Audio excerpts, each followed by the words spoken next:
साथियों नमस्कार, आपका अपने चैनल शिक्षा प्रदेश में स्वागत है। साथियों आज हम बजट 2023-24 का अध्ययन करेंगे। 1 फरवरी 2023 को कर बजट 2023-24 का संसद में पेश किया जा चुका है। इसको हमारी श्रीमती वित्त मंत्री श्रीमती निर्मला सीतारमण जी ने पेश कर दिया है। तो हम सबसे पहले देखेंगे कि बजट बनाता कौन है, बजट की मुख्य मुख्य विशेषताएं क्या हैं। हम इसका डिटेल में अध्ययन करने जा रहे हैं। चलिए एक एक पॉइंट उठाते हैं। यह है सत्यमेव जयते बजट की मुख्य विशेषताएं। 2023-24 का बजट है। फरवरी 1 फरवरी 2023 को पेश किया जा चुका है। कहां पे? संसद में, पार्लियामेंट में पेश किया जा चुका। अब बजट बनाता कौन है, अब इसको देखते हैं एक एक पॉइंट। सबसे पहले बच्चों देखिएगा, एक एक पॉइंट देखते हैं कि कौन बजट बनाता है। वित्त मंत्रालय का बजट बनाता कौन है, थोड़ा थोड़ा नोट करते जाइएगा। बजट बनाता है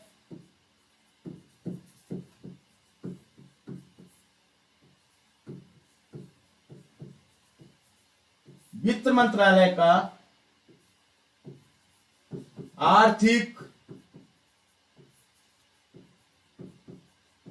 आर्थिक मामलों का विभाग। एक बार ये यूपीपीसीएस में पूछा जा चुका है, इसलिए मैं इसको बता दिया डिटेल पे। बजट बनाता है वित्त मंत्रालय, तो बनाता है वित्त मंत्रालय का विभाग होता है, उसको बोलते हैं आर्थिक मामलों का विभाग। इसको बोलते हैं डिपार्टमेंट, हिंदी में बोलते हैं, इंग्लिश में डिपार्टमेंट ऑफ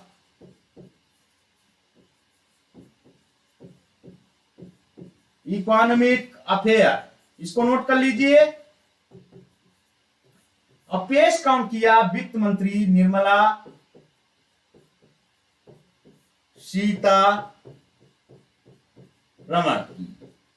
इसको पेश किया इन्होंने। कहां पेश किया? पूछता संसद में पेश किया गया। ये पॉइंट नोट करिए, फिर हम एक एक पॉइंट को डिटेल में डिस्कशन करने जा रहे हैं।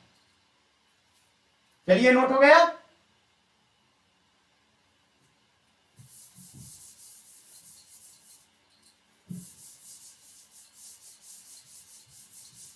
अब देखिए इसकी मुख्य मुख्य विशेषताएं क्या हैं। बहुत ही शार्ट में बहुत ही अच्छे तरीके से डिस्कशन करेंगे।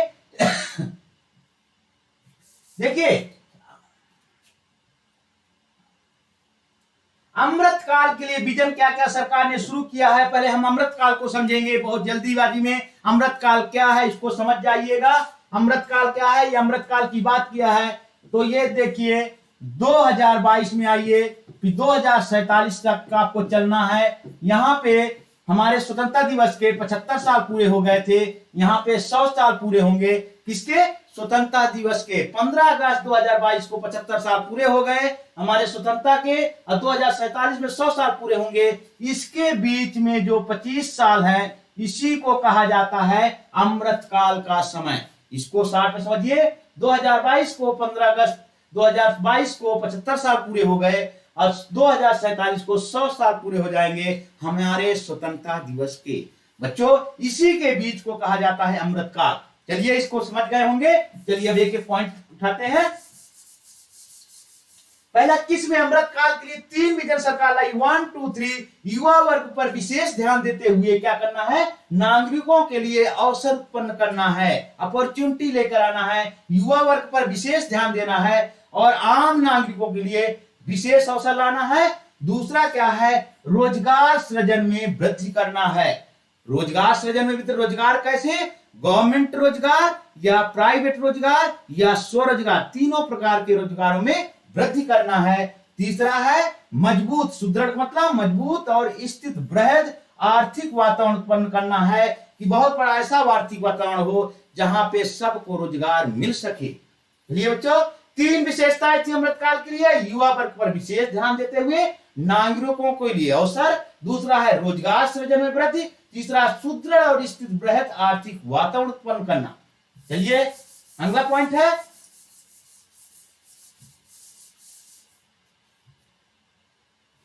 अब देखिए सप्तर्थी मतलब 7 प्राथमिकताएं कौन है। अमृतकाल की प्राथमिकताओं को देखना है, सरकार की प्राथमिकताएं कौन है, और एक एक प्राथमिकता को उठाएंगे। पहला, समावेशी विकास। समावेशी विकास का मतलब आपको समझना है। एक एक पॉइंट इसलिए डिस्कशन किया जा रहा है कि आपको मतलब समझ में आए। समावेशी विकास का मतलब है हर क्षेत्र में विकास तथा प्रत्येक व्यक्ति का विकास, मतलब हर क्षेत्र में विकास, हर क्षेत्र में विकास प्लस प्रत्येक व्यक्ति का विकास।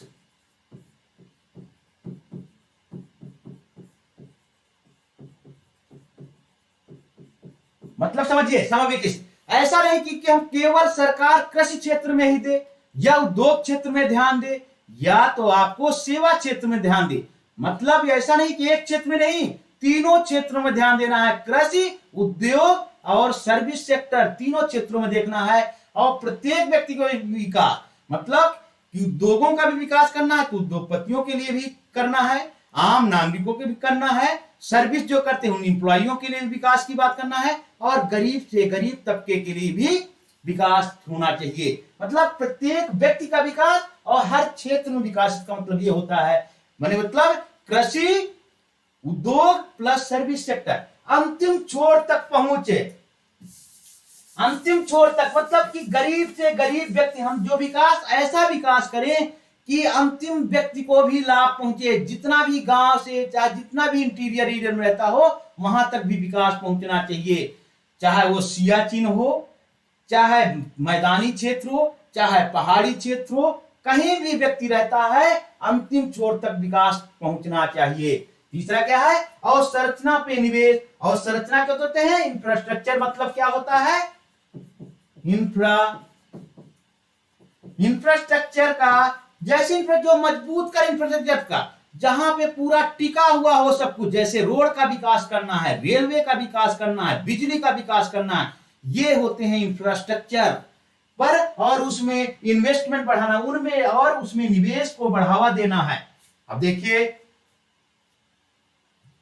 मतलब समझते जाइएगा, अमृतकाल की बातें हैं ये। युवा शक्ति, युवा शक्ति में बढ़ोतरी करना। और दूसरा है क्षमता उभारना। स्किल डेवलपमेंट कैसे है करना है? उनकी क्षमता का विकास करना है। किस व्यक्ति में क्षमता है, क्या कार्य कर सकता है, उसमें बहुत ध्यान देना है। तीसरा हरित विकास। देखिए, हरित विकास के लिए सरकार वन क्षेत्र में वन पेड़ पौधे लगाना शुरू कर दिया है, जिससे हरित विकास होता रहे। वित्तीय क्षेत्र में विकास। वित्तीय क्षेत्र देखिए, अमृतकाल के 7 विजन बता दिए। और सतना विकास, युवा शक्ति में विकास, वित्तीय क्षेत्र में, हरित क्षेत्र में और क्षमता उभारना।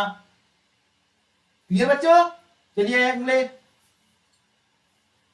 सबका साथ सबका विकास, मतलब देखिए यही बताया था, सबका साथ सबका विकास, इसी को बोलते हैं समावेशी विकास। की प्रत्येक क्षेत्र में विकास और प्रत्येक व्यक्ति का विकास, यही होता है समावेशी विकास। अब देखिए इसमें क्या क्या करना है। कृषि और सहकारिताएं। कृषि क्षेत्र में सहकारिताएं होते हैं कि बहुत लोगों का ग्रुप बना करके जब कोई कार्य किया जाता है वह सहकारिता कहते हैं। सहकारिताएं। फिर क्या है? डिजिटल सार्वजनिक अवसंरचना का निर्माण करना। देखिए, डिजिटल सार्वजनिक अवसंरचना, अवसंरचना कैसा करना जिससे डिजिटल, जिसमें मोबाइल डिजिटल क्षेत्र का बढ़ावा मिलता हो, उससे ऑपरेट करना हो। इसका किसानों के लिए सुलभ, समावेशी और शिक्षाप्रद समाधान करना है। कैसे? समावेशी विकास करना किसानों के लिए और शिक्षाप्रद समाधान करना है। डिजिटल सार्वजनिक अवसंरचना का निर्माण करना है और किसानों के लिए सुलभ, समावेशी और शिक्षाप्रद समाधान करना। दूसरा क्या है? कृषि गतिवर्धक कोष की स्थापना। कृषि गतिवर्धक कोष की स्थापना का मतलब है जिससे किसानों को आसानी से ऋण उपलब्ध हो सके, जिससे किसान अपने खेती का विकास कर सकें। खेती का विकास होगा तो देश का विकास होगा, क्योंकि जितना रॉ मटेरियल है, कच्चा माल कृषि के द्वारा ही उत्पन्न होता है। इसलिए कृषि में बहुत ध्यान देने की। कृषि गतिवर्धक कोष की स्थापना करना जिससे किसानों को आसानी से ऋण मिल सके। ग्रामीण क्षेत्रों में नवाचार स्टार्टअप, इनोवेशन स्टार्टअप को प्रोत्साहित करना। इसका मतलब क्या है? मतलब पॉइंट वाइज देखते जाइए। ऐसे नवाचार स्टार्टअप का करना जिससे किसानों को अपने घर में जो उत्पादन किए हैं, गेहूं, दाल, चावल, जो भी उत्पादन किए हैं, उनका रेट घर में ही आसानी से मिल सके। ऐसे स्टार्टअप किए जाएं। किसानों को मंडी तक पहुंच के रेट का पता लगाने की जरूरत ना हो, किसान अपने माल को घर से ही बेच सके। किसान अगले साल क्या किसका प्रोडक्शन अच्छा होगा, कौन सा महंगा जाएगा, उसको पहले से जब बोने के पहले उनको पता चल सके। यही है ग्रामीण क्षेत्रों में नवाचार स्टार्टअप को प्रोत्साहित करने के लिए। अगला पॉइंट देखिए, फिर है A&B बागवानी स्वच्छ पौधे कार्यक्रम, उच्च मूल्य की बागवानी। देखिए इसको आप समझिए बहुत अच्छे से। बागवानी ऐसे करना जिसका मूल्य बहुत अच्छे से मिलता हो, जैसे चंदन का पैदावार करना। चंदन का आप ये देखिए, एक देखिए जैसे क्या होता है, उच्च मूल्य की बागवानी फसलों का करना। और या उच्च मूल्य की फसल क्या होते हैं, औषधि वाले पौधे का उत्पादन करना, ये बहुत उच्च मूल्य के होते हैं। प्लस चंदन की लकड़ी का उत्पादन करना, ये बहुत उच्च मूल्य के होते हैं। मतलब इस टाइप के कई। और जैसे होता है, आप पढ़े होंगे, ना पढ़े हो तो बताइए, देखिएगा लेमन घास पढ़े हो, लेमन घास बोलते हैं। लेमन घास गांवों में जहां पे ये कहीं भी, चाहे सूखा पड़ रहा हो चाहे बरसात हो रही है, ये हर जगह उग जाती है। ये मरुस्थल में जहां पे कुछ पौधा नहीं होता, बंजर भूमि में इसका उत्पादन होता है, इसका कोई नुकसान नहीं कर सकता। लेमन घास बहुत महंगी जाती है, इसका तेल निकाला जाता है। लेमन घास का मैं यूज एक दो बता दे रहा हूं। जो आपको सुगंधित जितनी साबुन देखते हो, जितनी आप साबुन लगाते हैं, लेमन घास के ही ऑयल का यूज, तेल का यूज किया जाता है। अब देखिए, जो आप पूरकारक है, आप कोल्ड ड्रिंक पीते हैं, पेप्सी पीते हैं, कुछ भी पीते हैं, उसका यूज किया जाता है लेमन घास के तेल का। तीसरा है, इसका बता दें, कई प्रकार की दवाइयां, इसके जड़ी बूटियां, दवाइयां बनाई जाती हैं। तो इस टाइप के पौधों का उत्पादन सरकार करने की बात कर रही है। A&B ऐसे बागवानी स्वच्छ पौधे कार्यक्रम है, उच्च मूल्य की बागवानी फसलों का उत्पादन बढ़ाने के लिए। तो मतलब इसके क्या जाएगा, औषधि वाले पौधे, प्लस चंदन जैसे लकड़ी और लेमन घास, इस टाइप के हजारों हैं जो पेड़ पौधे, ऐसे लोगों को प्रोत्साहन देना। फिर देखिए लक्षित निधियां। लक्षित निधि क्या है, पशुपालन, डेयरी कार। डेयरी जानते हो, जहां दूध इकट्ठा किया जाता है और वहीं से दूध, पनीर ये सब बनाया जाता है। उसे दूध से दही बनाया जाएगा, पनीर बनाया जाएगा, मक्खन बनाया जाएगा, वही डेयरी कार है। और मछली क्षेत्र को 20 लाख करोड़ रुपए का ऋण आवंटन, जिसको याद रखिएगा, कितने का, 20 लाख करोड़ रुपए का ऋण आवंटन किया जाएगा इस चीज के लिए। पशुपालन, डेयरी कार और मत्स्य क्षेत्र, जिसको बोलते हैं मछली के क्षेत्र का, हमको पालना कैसे, मछली को तालाबों में कैसे पालें, कैसे बेचने का कार्य करें, इसके लिए सबको टोटल मिला के 20 लाख करोड़ रुपए का ऋण आवंटन सरकार करने जा रही है। तीसरा है, भारत को मिलेट का वैश्विक केंद्र बना। मिलेट का मतलब देखिए, मिलेट का मतलब होता है बच्चों, इसको समझिएगा, मोटा अनाज। मोटा अनाज में क्या क्या आता है, इसको देखिए, इसमें आता है ज्वार, बाजरा, सावा, ये मोटे अनाज सब आते हैं। ज्वार, बाजरा, सावा, इसी टाइप से चना भी लिखिए, ये सब मोटे अनाज में आते हैं। बहुत से आते हैं, पर एक चीज समझिए, मिलेट का मतलब होता है मोटा अनाज। यूएनओ ने, यूनाइटेड नेशन ऑर्गेनाइजेशन ने, संयुक्त राष्ट्र संघ ने 2023 को मोटे अनाज का ईयर घोषित किया है बच्चों। इसलिए हमारी भारत सरकार ने भारत को मिलेट का वैश्विक केंद्र बनाने जा रही है, क्योंकि अब देखिए मोटे अनाज को सरकार खाने के लिए बढ़ावा दे रही है, शहरों में तो खासकर। अब मोटे अनाज के लिए लोग जा रहे हैं। पहले क्या था कि कोई भी गेहूं, अब गेहूं ना हो करके मिक्स खाना शुरू कर दिए, जिसमें ज्वार भी मिक्सचर हो, चना भी हो, गेहूं भी हो, इस टाइप से। इसलिए सरकार मिलेट का वैश्विक केंद्र, मिलेट का मतलब होता है, फिर बता दे रहा, मोटा अनाज, ज्वार, बाजरा, चना, सावा, ये सब चीज होती हैं, ये मिलेट का होता है। और यूएनओ ने 2023 को क्या किया है, मोटे अनाज का वर्ष घोषित किया। अब देखिए इसमें क्या करना है, कौन सी योजना करना है, इसमें श्री अन्न योजना शुरू की है। फिर इसको देखिए, श्री अन्न योजना शुरू की है सरकार ने। अनुसंधान को इसमें बढ़ावा देने के लिए IIMR हैदराबाद को, यहां हेडक्वार्टर है इसका, हैदराबाद को सहायता दिया जाना। देखिए आई का मतलब फुल फॉर्म जाइए, Indian institute of millet research centre बोलते हैं इसको, IIMR। इसका हेडक्वार्टर है मोटे अनाज का, कहां पे है पूछ ले, हैदराबाद में है। इसके लिए कौन सी सरकार योजना शुरू करने जा रही है, श्री अन्न योजना आप कह दे श्री अन्न योजना किससे रिलेटेड है, तो आपको तुरंत बनाना श्री अन्न योजना सरकार ने 2023-24 में एक योजना शुरू की है जिसका नाम श्री अन्न योजना मिलेट के लिए शुरू की है। मिलेट मतलब मोटे अनाज के लिए, इसके अनुसंधान रिसर्च होगा। अब कह देगा मोटे अनाज का रिसर्च सेंटर कहां पे है, हैदराबाद में है। देखिए दूसरा है व्यापक रूप से उपलब्ध भंडारण क्षमता। देखिए भंडारण क्षमता की स्थापना मेन किसानों को हो जाती है, बरसात होती है, उनका जो अन्न पैदा करते हैं वो खराब हो जाता है, तो हमें भंडारण क्षमता बढ़ाते हैं जहां पे एक साथ लाखों टन गेहूं दाल चावल रखा जा सके। भंडारण क्षमता उपयुक्त समय पर बिक्री करने में किसानों को समर्थ बनाकर उनका पारिश्रमिक बनाना। जैसे उस समय जब इकट्ठा गेहूं की पैदावार हो जाती है तो किसानों को बहुत सस्ते दाम पे बेचना पड़ता है, कुछ समय के लिए उसका रेट हाई हो जाता है। यदि वह अपने अनाज का भंडारण कर लेंगे तो वह जब महंगा होगा तब बेच सकेंगे। अब देखिए कृषि क्षेत्र में संस्थागत ऋण, ये बताइए क्वेश्चन आपको रखा मिलेगा, मैं बता दे रहा हूं पीटी में। कृषि क्षेत्र को संस्थागत ऋण देखिए किसान क्रेडिट कार्ड योजना चली थी, कब चली थी, 1998 से स्टार्ट हुई थी बच्चों। 98 99 दिया जाता है एग्जाम में, पर आप याद रखिएगा, ऐसे भी याद रखिएगा 98 99 में योजना चली थी केसीसी किसान क्रेडिट कार्ड। देखिए तो कृषि क्षेत्र में यह संस्थागत ऋण में वृद्धि करता है। संस्थागत मतलब जो सार्वजनिक बैंक हैं वह किसानों को ऋण देते हैं जिससे किसान अपने कृषि का अच्छे से उत्पादन कर सकें या कृषि का विकास कर सकें, जिससे वह साहूकारों के चंगुल में न फंस सकें। इसलिए किसान क्रेडिट कार्ड के द्वारा ऋण दिया जाता है। कितने परसेंट ब्याज पे, 7% ब्याज पे दिया जाता है। यदि वह एक साल से नीचे मतलब 1 साल के पहले यदि ऋण चुका देते हैं तो सरकार उनको 4% का छूट देती है। यदि टाइम तो उनको 3% ही ब्याज देना पड़ता है।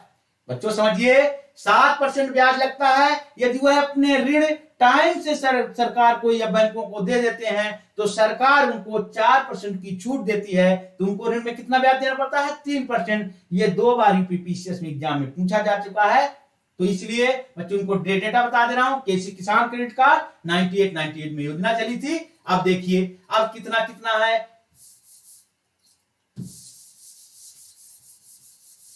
अब देखिए ये है FY15। इसको FY का फुल फॉर्म आप समझिए, फाइनेंशियल ईयर का मतलब होता है FY, फाइनेंशियल ईयर, वित्तीय वर्ष जिसको बोलते हैं। ये बार बार FY लिख के समझ लीजिए, इसको फाइनेंशियल ईयर या वित्तीय वर्ष बोलते हैं। 15 16 17 18, हमको उतना तक नहीं, अब आप 2 साल का तुलना कर लीजिए, आपको समझ में आ जाएगा। फाइनेंशियल 2021 में दिया गया था 158 लाख, देखिए कहां दिया है, लाख करोड़, इतना दिया गया, और यहां पे दिया जा रहा है 186 लाख करोड़। अब देखिए ये है, ये 3.6 लाख करोड़ दिया गया। पिछली साल दिया गया था 15.8 लाख करोड़ दिया गया था ऋण।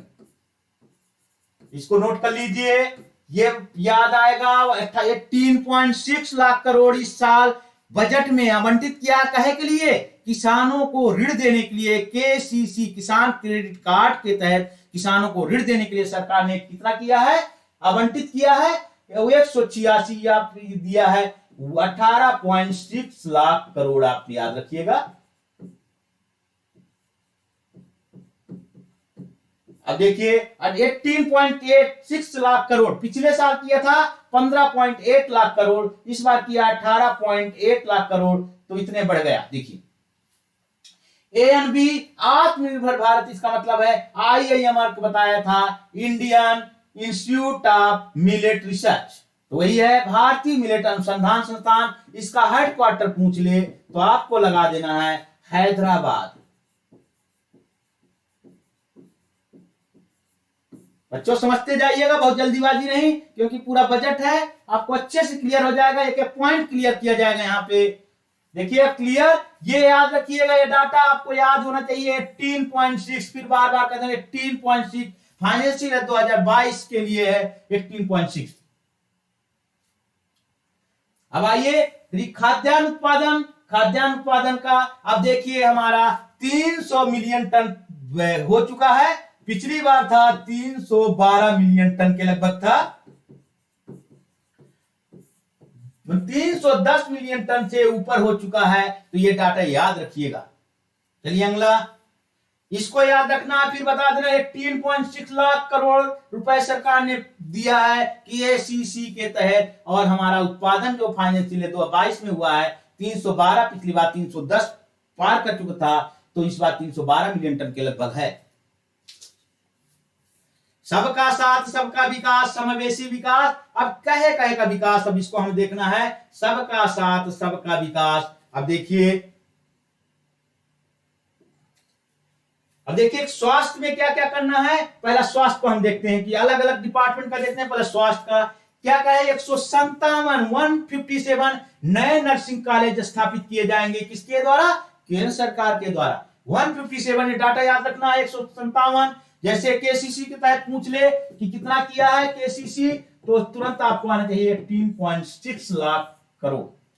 और अभी एक स्वास्थ्य की बात कर रहे हैं, वो किसानों की बात हो चुकी है, अब स्वास्थ्य के बारे में, हेल्थ के बारे में आए। 157 नए नर्सिंग होम खोले जाएंगे। सिकल सेल एनीमिया का उन्मूलन किया जाएगा। एनीमिया मिशन शुरू करना। एनीमिया होता है खून की कमी के कारण, ठीक है। अब देखिए अगला क्या कर रहा है, फार्मास्यूटिकल विकास अनुसंधान को बढ़ावा देना। जहां पे हमारे टैबलेट बनती हैं, दवा बनती है, वही है फार्मास्यूटिकल विकास अनुसंधान को बढ़ावा देने हो नया कार्यक्रम शुरू करना। बच्चों देखते जाइएगा। आईसीएमआर की चुनिंदा प्रयोगशालाओं में सुविधाओं के जरिए सरकारी और निजी संयुक्त चिकित्सा अनुसंधान को, मतलब सरकार रिसर्च में ध्यान देने की बात कर रही है कि जहां पे फार्मास्यूटिकल कंपनी है वहां पे रिसर्च को बढ़ावा देना कि और अच्छी दवा बन सके, और अच्छी टैबलेट बन सके, और अच्छे सीरम बन सके, उनको बढ़ावा देना। साथ में प्रयोगशालाओं की सुविधाओं के सरकारी और निजी दोनों कार्य करेंगे। सरकारी और निजी, प्राइवेट कंपनी और गवर्नमेंट कंपनी मिलकर के काम करेंगी। स्वास्थ्य और शिक्षा में व्यय में वृद्धि जीडीपी में कितना हुआ ये देख रहे हैं। देखिए पहला हमको हेल्थ में तुलना करना है। पिछली बार 1 पॉइंट था, अब ये 2.1% क्या किसमें होगा, हेल्थ में। और एजुकेशन में ये डाटा आपको याद रखना चाहिए। देखिए 2.9, और ये कब हुआ था, देखिए फाइनेंशियल ईयर 19 से तुलना करिए। 2019 में 1.4% हम स्वास्थ्य में खर्च कर रहे थे, अब हम खर्च कर रहे हैं 2.1%। ये डाटा आपको याद होना चाहिए, पुराने डाटा नहीं, पर नया डाटा 2.1 और 2.9% खर्च करने जा रही सरकार 2023 में। अभी खर्च किए, बजट में प्रोग्राम बनाया जाता है कि हम क्या क्या करेंगे। आर्थिक समीक्षा में हुआ कि क्या क्या हम बनाए थे, क्या क्या पूरा कर लिए, दोनों में अंतर फिर बता दे रहा हूं। आर्थिक समीक्षा में है सरकार जो योजना बनाई थी कि हम इस डिपार्टमेंट में क्या करेंगे क्या नहीं करेंगे, तो कितना पूरा कर ली उसका डिटेल बताएगी। और ये बजट में अगले को लक्ष्य निर्धारित किया जाता था कि हमारा इतना हम इसमें खर्च करेंगे, एजुकेशन डिपार्टमेंट में इतना, हेल्थ डिपार्टमेंट में इतना, एग्रीकल्चर डिपार्टमेंट में खर्च करेंगे, और इसके लिए बजट आवंटित किया जाता है। फिर लास्ट में फिर देखेंगे कितना पूरा हुआ कितना नहीं पूरा हुआ। तो बजट का मतलब है कितना सरकार उद्देश्य है कि 2.1% हम हेल्थ में खर्च करने जा रहे हैं और 2.9% हम खर्च करने जा रहे हैं एजुकेशन में। शिक्षा और कौशल, जिला शिक्षा और प्रशिक्षण संस्थानों के जरिए शिक्षक प्रशिक्षण का पुनरुद्धार किया जाएगा। क्या किया जाएगा, जिला शिक्षा और प्रशिक्षण संस्थानों के जरिए शिक्षण प्रशिक्षण का पुरस्कार किया, शिक्षक को प्रशिक्षण दिया जाएगा। जिला शिक्षा कहां पे, जो जिला शिक्षा और प्रशिक्षण विभाग होता है हर जिले में, उनके द्वारा शिक्षक प्रशिक्षण का पुनरुद्धार किया जाएगा। बच्चों और किशोरों के लिए राष्ट्रीय डिजिटल, अब देखिए ये ध्यान देने योग्य बात है कि क्या किया जाएगा, बच्चों और किशोरों, छोटे बच्चे हैं और किशोरों के लिए मतलब 1 से 8 तक जो बच्चे पढ़ते हैं उनके लिए डिजिटल पुस्तकालय की स्थापना की जाएगी। पूछे किसकी, राष्ट्रीय डिजिटल पुस्तकालय की स्थापना की करना। पंचायत और वार्ड स्तर पर पुस्तकालय खोलने के लिए, वार्ड और पुस्तकालय खोलने के लिए राज्यों को प्रोत्साहित करना। पंचायत स्तर में, पंचायत जहां प्रधान चुने जाते हैं, वार्ड स्तरों पे जैसे छोटे छोटे जो पंचायत होते हैं जो शहरीकरण की तरफ बढ़ रहे हैं, वहां वार्ड स्तरों पे वहां वार्ड होते हैं, वहां वार्ड स्तर पुस्तकालय खोलने के लिए राज्यों को प्रोत्साहित करना। अब सभी के लिए सुविधाएं क्या क्या दी जाएंगी, अब इसका देखिए, एक एक पॉइंट उठाते हैं। सभी के लिए सुविधाएं, पहला क्या है, ग्रामीण घरों को 9 करोड़ पेयजल कनेक्शन देने की बात कही गई है। ग्रामीण क्षेत्रों को 2023-24 में कितने कनेक्शन दिए जाएंगे, ये डेटा आपको याद रखना चाहिए, 9 करोड़ लोगों को। अब कहा जाए हर घर जल योजना वाला कौन सा जिला हो गया है, तो आपको बताना होगा। और कौन सा राज्य हो गया है, तो गोवा हो गया है।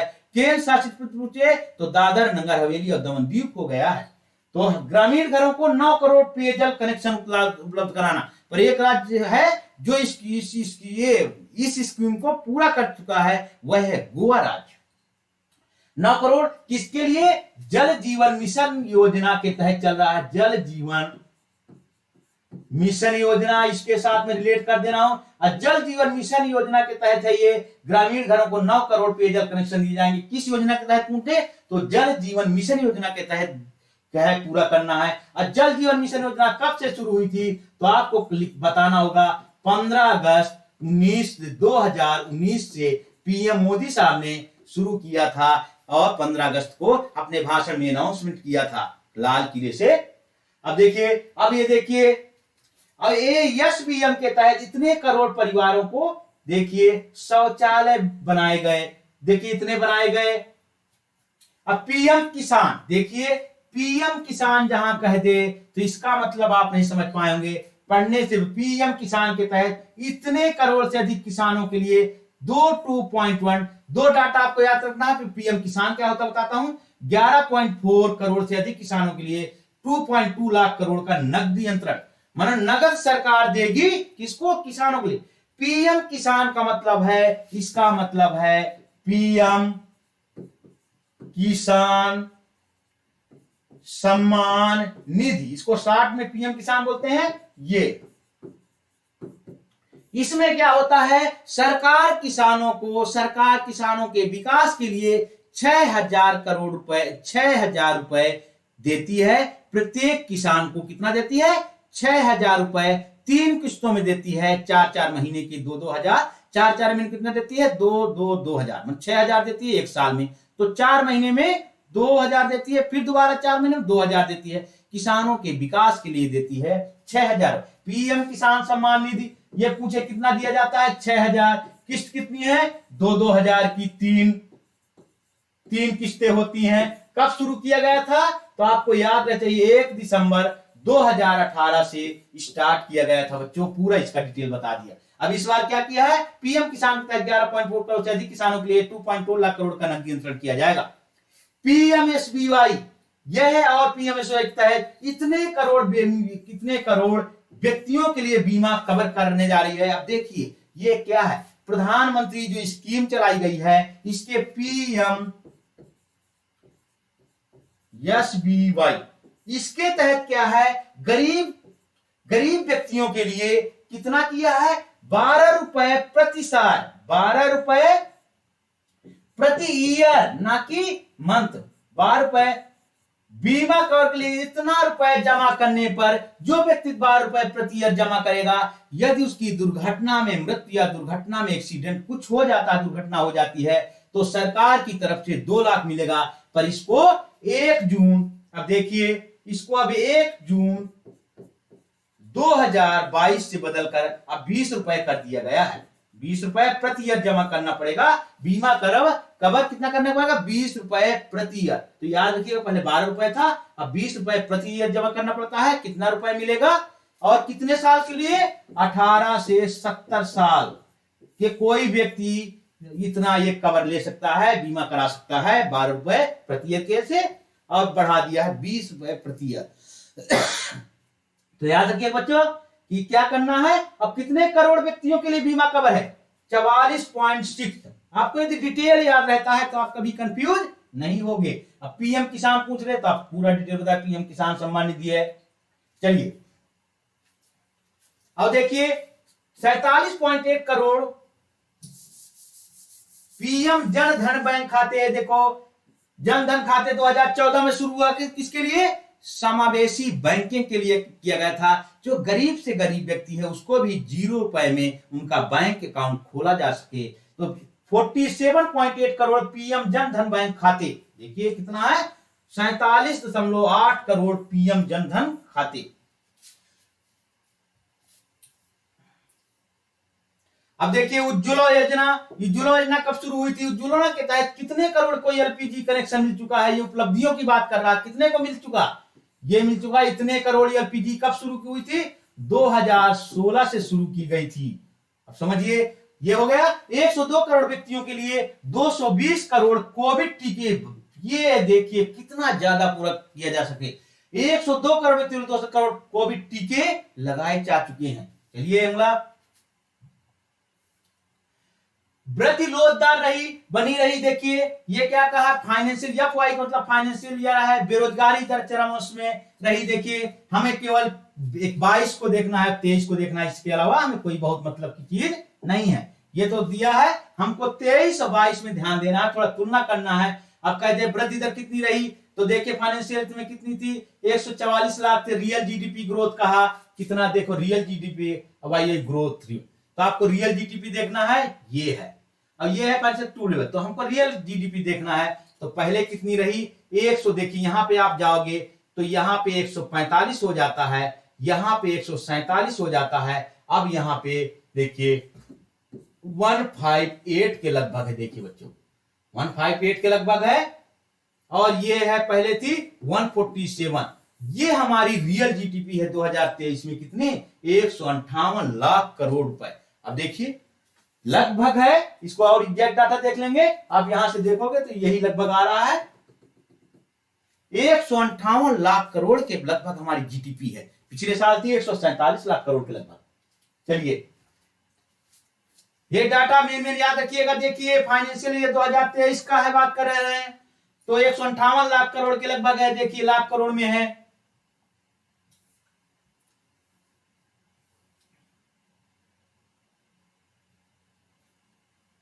अंतिम छोर तक पहुंचना। देखिए क्या है? प्रधानमंत्री पीवीटीजी विकास मिशन शुरू किया गया है। प्रधानमंत्री पीवीटी विकास योजना शुरू किया गया है। कर्नाटक के सूखा प्रभावित क्षेत्रों में धाड़ी सूक्ष्म सिंचाई हेतु वित्तीय सहायता दी जाएगी। जो कहते हैं माइक्रो, जो कहते हैं इरिगेशन, जो बूंद बूंद पानी जाता है, जिससे पानी का नुकसान ना हो, केवल पेड़ों के जड़ों में ही डायरेक्ट पानी पहुंचता है, इसको कहते हैं माइक्रो सिंचाई। पहले आप नहर सींचते हैं तो पूरा खेत भर जाता है, उससे काफी पानी का नुकसान भी होता है। जहां पानी की कमी होती है वो इरिगेशन के द्वारा बिल्कुल बूंद बूंद ही उसके जड़ों में जाता है, जिससे पानी की बचत होती है और पेड़ पौधों को पर्याप्त रूप से पर्याप्त मात्रा में पानी भी मिल जाता है। यही है कर्नाटक के सूखा संभावित क्षेत्र में धाड़ी सूक्ष्म सिंचाई वित्तीय सहायता सरकार देगी। अब देखिए ये इंपॉर्टेंट है, टिक लगाओ। 740 एकलव्य आदर्श आवासीय स्कूलों के लिए अधिकाधिक शिक्षकों की भर्ती करना। कितने स्कूल हैं? देखिए 740 स्कूलों के एकलव्य आदर्श आवासीय स्कूलों के लिए अधिकाधिक शिक्षकों की भर्ती करना। अब देखिए एकलव्य स्कूल आदिवासी क्षेत्रों में खोले जा रहे हैं। आदिवासी जो गरीब बच्चे हैं उनके लिए खोले जा रहे हैं, और महिलाओं के लिए खोले जा रहे हैं। जो क्या है? आवासीय, वहां पे रहने की व्यवस्था होगी, खाने की व्यवस्था होगी, सब। कितने? 740 एकलव्य आदर्श आवासीय विद्यालय। अब देखिए प्राचीन जो पांडुलिपियों के लिए डिजिटीकरण के लिए, अब देखिए पांडुलिपि आप नहीं जानते होंगे, प्राचीन पांडुलिपियों के लिए डिजिटीकरण के लिए भारत ने सीरी की स्थापना की है। देखिए इसको याद रखिएगा। पांडुलिपियां होती है जो हाथ से लिखी हुई, जो लिपि है हाथ से जो लिखी हुई हमारी किताबें हैं, उनका हम डिजिटीकरण सरकार करने जा रही है और सीरी की स्थापना करने जा रही है। वो योजना है सीरी। कहे कि जो हाथ से लिखे हुए, जो हमारे ऋषि मुनि लिखे हैं, जो विद्वान लिखे हैं हाथ से, उनका डिजिटीकरण कर सरकार करने जा रही है, सीरी की स्थापना करेगी। और संरचना में निवेश, देखिए इंफ्रास्ट्रक्चर बताया था कि रेलवे, बिजली, रोड, ये सब चीजें इंफ्रास्ट्रक्चर के अंतर्गत आती हैं। उनमें निवेश को बढ़ावा देना, उनमें ज्यादा पैसा प्राइवेट कंपनियां कोई लगाए, इन्वेस्टमेंट करे। निवेश मतलब इन्वेस्टमेंट, जो पैसा लगाने के लिए सब किया जाता है। और संरचना और उत्पादक क्षमता में निवेश बढ़ाने के लिए प्रोत्साहित करना, जैसे रोड, बिजली, इन चीजों में जो इंफ्रास्ट्रक्चर है उनमें निवेश को बढ़ावा देना। देखिए अब बढ़ावा देने से क्या फायदा मिलेगा? विकास, और इसमें देखिए विकास और रोजगार में वृद्धि होगी। जब यहाँ पैसा ज्यादा लगेगा, रोड में पैसा लगेगा, तो जब समझ लीजिए कि रोड, आप बुंदेलखंड को समझ लीजिए, बुंदेलखंड थोड़ा सा पिछड़ा इलाका है, अब दिल्ली से आने में बहुत टाइम लगता था, तो अब यह है कि रोडें अच्छी बन जाएगी, इंफ्रास्ट्रक्चर में जो अच्छी रेलवे लाइन बन जाएंगी, तो वहां जैसे 20 घंटे लगता था, फिर आने लगेगा 6-7 घंटे में आने लगेगा, जिससे तेल की बचत होगी, एनर्जी की बचत होगी, और वो अपने जो कच्चा माल था, सब्जी है, फल है, आसानी से दिल्ली पहुंचा सकेंगे। तो क्या होगा, उससे विकास भी बढ़ेगा और रोजगार के अवसर भी बढ़ेंगे। दूसरा है पूंजीगत निवेश परिव्यय को इतने प्रतिशत बढ़ाकर 10 लाख करोड़ करना। अब देखिए पूंजीगत व्यय, कैपिटल क्या तो होता है, एक्सपेंडिचर, कैपिटल। अब देखिए एक होता है रेवेन्यू, एक्सपेंडिचर, और पूंजीगत। हमेशा व्यय पूंजीगत अच्छा माना जाता है, जिससे उसमें क्या है, पूंजीगत व्यय हमेशा अच्छा होता है। पर आय की बात कहें तो पूंजीगत आय बुरी होती है, पर व्यय अच्छा होता है। जस्ट अपोजिट है, आय रेवेन्यू वाली राजस्व आय अच्छी होती है और पूंजीगत आय बुरी होती है, क्योंकि उसमें कुछ बेचना पड़ता है। पूंजीगत आय में कहते हैं विनिवेशीकरण, विनिवेश करना पड़ता है, कुछ उसको घटाना पड़ता है या कुछ बेचना पड़ता है अपनी कंपनियों का हिस्सा, या तो फिर ऋण के रूप में आता है, तो ऋण के रूप में तो भी देना पड़ेगा। पर राजस्व आय में लौटाना नहीं पड़ता, वो आय होती है, बार बार वो आय होती है। अब विनिवेश में जैसे क्या कैपिटल में होती है, एक बार आय होती है। अब कोई हम अपना है, कोई सार्वजनिक क्षेत्र के हिस्सा बेच दिए तो एक बार आय हुई। पर राजस्व आय में कर है, बार बार आएगा, कोई चीज आएगी बार बार आएगी राजस्व में। पर कैपिटल आय में ऐसा नहीं होता, विनिवेश करेंगे तो एक बार आय होगी और वो अपना जो प्रॉपर्टी होती है घटती है। पर यहाँ पे व्यय पूंजीगत व्यय होता है, इससे हमारे संसाधन उत्पादन होते हैं, इससे हमारे देश का विकास होता है, इसमें इंफ्रास्ट्रक्चर का विकास होता है। राजस्व आय जब राजस्व व्यय करते हैं उसमें घाटा होता है, वो विकास में नहीं लगती। जैसे समझिए वेतन में देते हैं, ऐसे कुछ वेतन जिसमें इंफ्रास्ट्रक्चर का विकास नहीं होता, यह मजबूती नहीं होती। देखिए तो पूंजीगत व्यय कहा, परिव्यय में 33.4 बढ़ा करके 10 लाख करोड़ करना, ये डाटा याद रखिएगा। और संरचना निवेश को प्रोत्साहित करने के लिए राज्य सरकारों को इसमें देखिएगा कितने वर्ष तक, 50 वर्ष तक के लिए ब्याज रहित ऋण जारी रखना, ये इंपॉर्टेंट है आपके लिए। पूंजीगत व्यय में 10 लाख करोड़ करना और अवसंरचना निवेश को प्रोत्साहित करने के लिए इंफ्रास्ट्रक्चर में इन्वेस्टमेंट या निवेश करने को केंद्र सरकार प्रोत्साहित करने के लिए राज्य सरकारों को 50 वर्ष तक ब्याज रहित ऋण रखेगी, 50 साल तक ब्याज रहित ऋण देगी। फिर यह है, अब देखिए रेलवे के लिए कितना है, देखिए यहां तक हो गया। रेलवे के लिए 2.4 लाख करोड़ सरकार उपलब्ध कराने जा रही है। अब तक का उच्चतम पूंजीगत परिव्यय है कितना लाख, 2.4 लाख। डाटा जरूर याद रखिए, डाटा बहुत पीसीएस से पूछा जाता है, यूपीएससी में 3 पॉइंट देकर पूछा जाता है। ए में 2.4 लाख रेलवे में खर्च करने, दूसरे बी में दूसरा और कुछ, पर यदि एक भी डाटा याद है तो भी आंसर आपका मिल जाता है। बहुत से आंसर होते हैं कि ए सही है तो आपको एक आंसर से भी निकल जाता है, इसलिए आपको डाटा जरूर याद रखना चाहिए।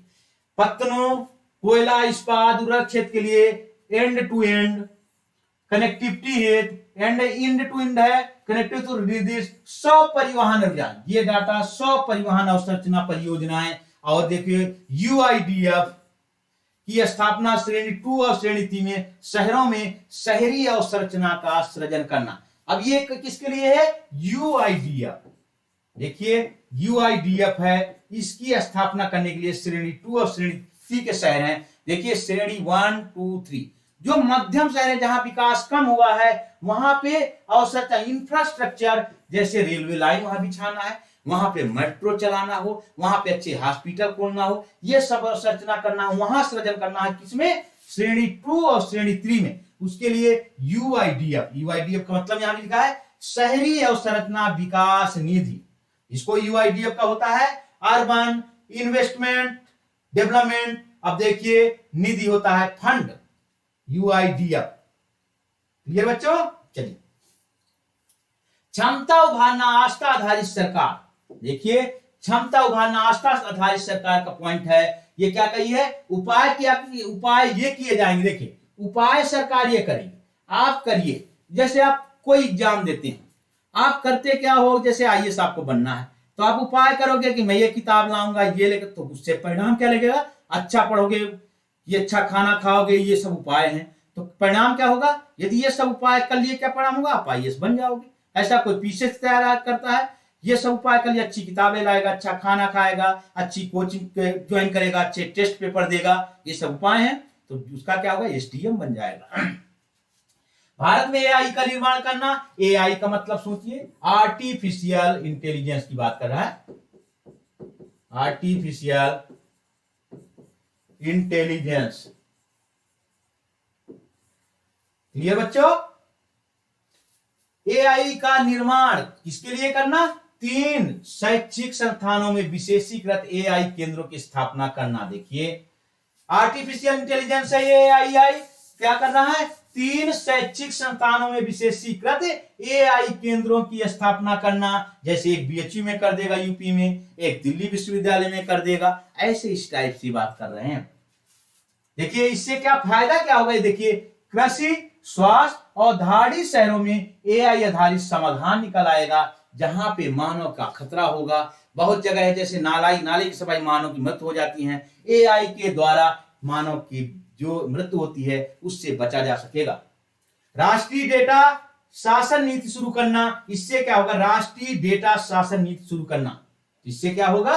स्टार्टअप और अकादमिक द्वारा अनुसंधान के लिए गुमनामी आंकड़ों तक पहुंच संभव बनाना। देखिए पॉइंट, राष्ट्रीय डेटा शासन नीति शुरू करना, इसका परिणाम क्या निकलेगा? स्टार्टअप और अकादमिया द्वारा अनुसंधान के लिए गुमनामी आंकड़े, जो गुमनाम आंकड़े हो जाते हैं, तक पहुंच संभव हो सकेगी। अब देखिए अगला,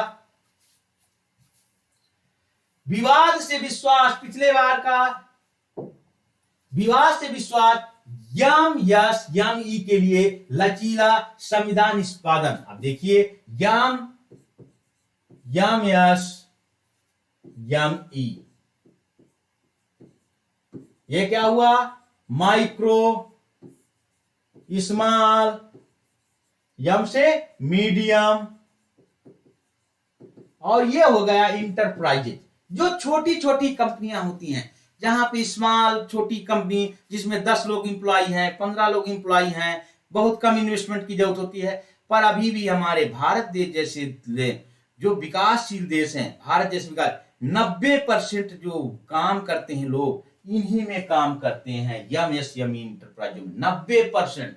तो समझिए, इसको सरकार को बढ़ावा देना चाहिए, क्योंकि ये 90% लोगों को देश में रोजगार दे रहा है। कितने? 90% के लगभग लोगों को रोजगार दे रहा है MSME, micro, medium, small company, चाहे इंटरप्राइजेज बोलते हैं। तो क्या है? अब देखिए, विवाद से विश्वास स्पष्ट। देखिए, इसको एमएसएमई का फुल फॉर्म नोट कर लीजिएगा, माइक्रो, स्मॉल, मीडियम इंटरप्राइजेज बोलते हैं। यह 90% लोगों को रोजगार देता है देश में। चलिए अगला, विवाद से विश्वास से फर्स्ट की बात थी, और सेकंड, सुगम और मानकीकृत समाधान स्कीम करना। जब सबके लिए सुगम हो और मानकीकृत हो, स्टैंडर्ड भी हो। देखिए, सुगम हो और मानकीकृत माने स्टैंडर्ड हो, समाधान स्कीम का करना, विवाद से विश्वास। और देखिए, इससे क्या होगा? कोविड अवधि के दौरान प्रभावित एमएसएमई को राहत मिलेगी। देखिए, इससे करेंगे, जो कोविड अवधि के दौरान जो प्रभावित छोटी छोटी कंपनियां थी, उनको राहत मिलेगी। और ये जब करेंगे विवाद से विश्वास सेकंड में, सुगम और मानकीकृत समाधान स्कीम जब शुरू करेंगे, तो सरकार और सरकारी उपक्रमों के संविदात्मक विवादों को तेजी से निपटान हो सकेगा। चलिए, अब ई कोर्ट का चरण देखिए, इलेक्ट्रॉनिक कोर्ट का चरण 3 शुरू करना। इससे क्या होगा? जल्दी न्याय सुलभ हो सकेगा, कारगर न्याय प्रशासन होगा, जल्दी न्याय मिलेगा। जो न्याय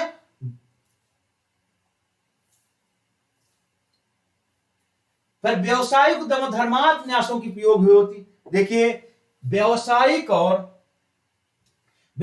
उद्यमों और धर्मार्थ न्यासों के उपयोग होते। एनटीटी डिजिलॉकर की स्थापना करना। देखिए, एनटीटी डिजिलॉकर। अब देखिए, पूछे इस पॉइंट को याद रखिएगा कि व्यवसायिक उद्यमों और धर्मार्थ न्यासों की प्रयोग हुई थी, किसकी स्थापना की जाएगी? तो आपको लिखना है एनटीटी डिजिलॉकर की स्थापना की जाएगी। इससे होगा क्या? व्यवसायिक परितंत्र के साथ दस्तावेजों का सुरक्षित ऑनलाइन संग्रह हो सकेगा और साझा करना सुसाध्य बनाया जाएगा। जैसे क्या है, दस्तावेजों का ऑनलाइन एक संग्रह कर सकते हैं। दूसरा है कि उनको किसी के साझा कर सकते हैं। आपका मतलब समझ लीजिए आपकी मार्कशीट है और डिजी लॉकर में एक बार बंद कर दी गई तो आपको सुरक्षित भी रहेंगी। आप डायरेक्ट कहीं इंटरव्यू देने जा रहे हैं, आपकी खो गई तो वहां से निकाल के उनको डायरेक्ट दिखा भी सकते हो। यहां पे यही बात कहा। दूसरा है, आप देखिए 5G सेवा हमारे भारत देश में 5G सेवा 5 शहरों में शुरू हो चुकी है। अक्टूबर में 5G सेवा आधारित एप्लीकेशन विकास के लिए कितनी, अब देखिए 100 प्रयोगशालाओं की स्थापना करना। याद रखिएगा 5G सेवा अक्टूबर में 5 शहरों में शुरू हो चुकी है बच्चों। 5G आधारित एप्लीकेशन विकास के लिए 100 प्रयोगशालाओं की स्थापना करना। सबसे पहले शुरू की कौन सी कंपनी शुरू की है आपको पूछ ले तो प्रधानमंत्री जब मीटिंग लिए थे तो एयरटेल ने 5 शहरों के लिए अनाउंसमेंट कर दिया। एयरटेल ने किया 5G सेवा के लिए 100 प्रयोगशालाओं की स्थापना करना। इससे क्या होगा, रोजगार की संभावना व्यवसायों के अवसरों का उपयोग करा जाएगा। देखिए दूसरा, प्रयोगशाला में निर्मित हीरा एलजीडी क्षेत्र के लिए अनुसंधान और विकास अनुदान देना। हीरा का खुदाई उसका जो सरफेस में होता है, देखिए प्रयोगशाला में निर्मित हीरा क्षेत्र के लिए अनुसंधान और विकास अनुदान करना। अब जानते हो हीरा सबसे ज्यादा एमपी के पन्ना में पाया जाता है, यूपी के बांदा में भी पाया जाता है। सबसे ज्यादा 90% अकेला हीरा पन्ना और बांदा क्षेत्र में पाया जाता है। इससे क्या होगा, घरेलू उत्पादन को प्रोत्साहित करके आयात पर निर्भरता कम करना। देखिए घरेलू उत्पादन को प्रोत्साहित करके आयात पर निर्भरता कम करना। सबसे ज्यादा हीरा वैसे कहां पाया जाता है, बोस्वाना है, रोसिया है और वैसे तो पाया जाता है। हरित विकास के लिए सरकार क्या क्या प्रोग्राम चलाने जा रही है, इस पर ध्यान दो। अब देखिए हरित विकास की बात, हरित विकास देखिए पीएम प्रणाम की शुरुआत करने जा रही है। इस पॉइंट को याद रखिए, पीएम प्रणाम कहे के लिए है, हरित विकास से संबंधित है। पीएम प्रणाम, ये है प्रणाम लिखा है, पीएम प्रणाम न दिख रहा हो बच्चों, ये पीएम प्रणाम की शुरुआत करने जा रही है। अब क्या क्या है, हरित ऋण कार्यक्रम शुरू करने जा रही है। उससे क्या होगा, संभरणीय कार्यों को प्रोत्साहित करने के लिए ईपीए के तहत अधिसूचित किया जाना है।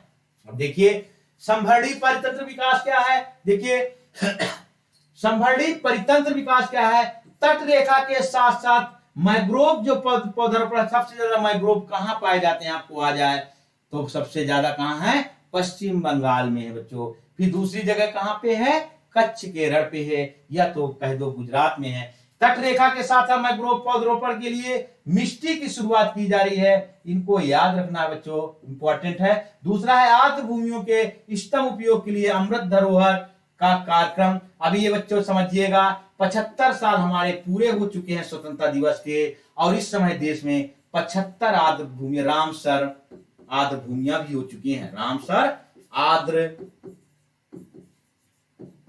भारत में 75 स्वतंत्रता दिवस मना रहे हैं हम, और 75 स्वतंत्रता दिवस में हमारे देश में 75 रामसर आर्द्र भूमियां घोषित हो चुकी हैं बच्चों। ये बहुत इंपॉर्टेंट है। तो आर्द्र भूमि, अब ये देखिए आर्द्र भूमि आ गए तो इसको बता दूं, आर्द्र भूमि का रामसर सम्मेलन हुआ था 1971 ईरान में।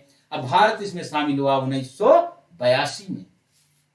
चलिए बहुत डिटेल में नहीं जानने को टाइम लगेगा। तो राज्यों संघ क्षेत्रों को वैकल्पिक उर्वरकों के प्रयोग को बढ़ावा देने के लिए प्रोत्साहन मिलेगा। 500 नए अवशिष्ट संयंत्र बनेंगे।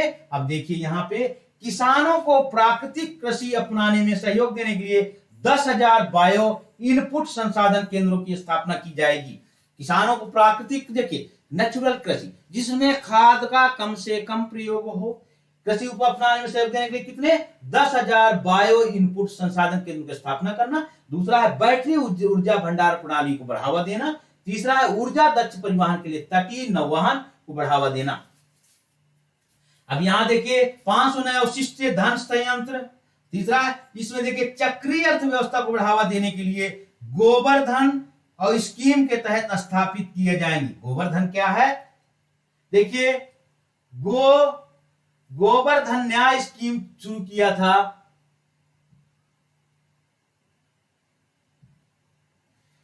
अब देखिए गोवर्धन न्याय स्कीम छत्तीसगढ़ शुरू किया था, उसमें गाय के गोबर को 2 रुपए पर केजी के हिसाब से छत्तीसगढ़ गवर्नमेंट खरीद रही है। अब देखिए यहां पे भी है चक्रीय व्यवस्था को बढ़ावा देने के गोवर्धन स्कीम के तहत, गोवर्धन स्कीम के तहत स्थापित किए जाएंगे। देखिए चक्रीय अर्थव्यवस्था बढ़ावा देने के लिए यहाँ पे आइए 10,000 बायोनफिट, दूसरा बैटरी ऊर्जा भंडारण को बढ़ावा देना, तीसरा ऊर्जा दक्ष परिवहन के लिए तटीय नौवहन को बढ़ावा देना, और चौथा है पुराने प्रदूषणकारी वाहनों को बदलने के लिए निधियों का आवंटन करना, जिससे जो पुराने जिसके हम दिख रहा है बच्चों क्या, पुराने जो प्रदूषणकारी वाहन है उनको बदलने के लिए सरकार कुछ उन लोगों को जो पुराने जिसके वाहन उनको छूट देगी या कुछ पैसा आवंटित करेगी। अब देखिए अमृत पीढ़ी युवा शक्ति, यहां पे आइए अमृत शक्ति युवा पीढ़ी, समझ गए बच्चों, पुराने जो प्रदूषणकारी वाहन को बदलने के लिए निधियों का सरकार आवंटन करने जा रही है, ऊर्जा दक्ष परिवहन के लिए तटीय नौवहन को बढ़ावा देगी। अमृत पीढ़ी युवा शक्ति PMKYC 4 की शुरुआत करने जा रही है।